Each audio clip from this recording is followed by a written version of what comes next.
The Conjuring 3, The Devil Made Me Do It. Is it as good as the first Conjuring, or is it worse? Let's get into it.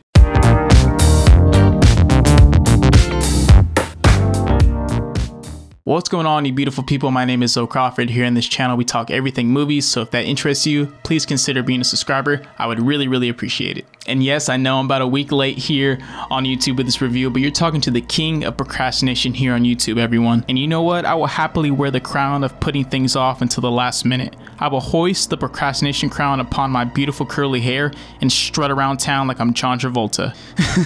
Anyway, I'm going to keep this review short and sweet, so let's get into it. I'm going to give my honest opinions here. I thought this film was really boring for the most part. I really enjoyed the first 15 minutes of this movie. It opens up with the awesome exorcism scene. This kid is contorting his body in all these crazy, weird, badass ways. It's actually pretty interesting to watch. But after that opening scene, the film takes a huge halt and goes into this detective crime-solving route. After a while, I just found it to be very boring. Now, I do respect the writers and the director trying to change up the Conjuring formula a little bit by adding some detective elements and throwing in some courtroom judicial scenes, but none of these elements really grabbed my interest as much as I wanted them to.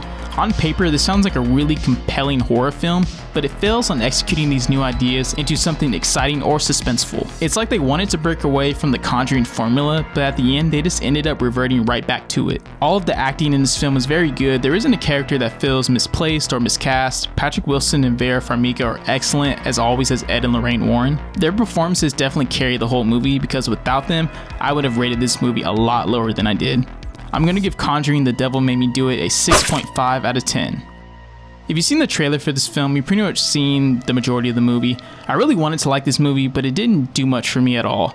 Maybe if you watch it, if you have some free time or something, but go ahead and wait until it's available on all streaming platforms. And that's my review for The Conjuring, The Devil Made Me Do It. I just thought it was a very middle of the road movie. I think the other Conjuring movies are a lot better. I really loved the original Conjuring movie. I ended up watching that right before I watched this one, and it just made me, it's just a huge drop off between the two. I really loved the first one, and the third one just didn't really do much for me. The second one's pretty good as well, so just watch those other ones instead of this one. I don't think you need to watch this movie to, you know, follow along the whole timeline. It really doesn't matter. I think you can just skip it. And that's gonna do it for this video, guys. I will see you beautiful people in the next video. Peace.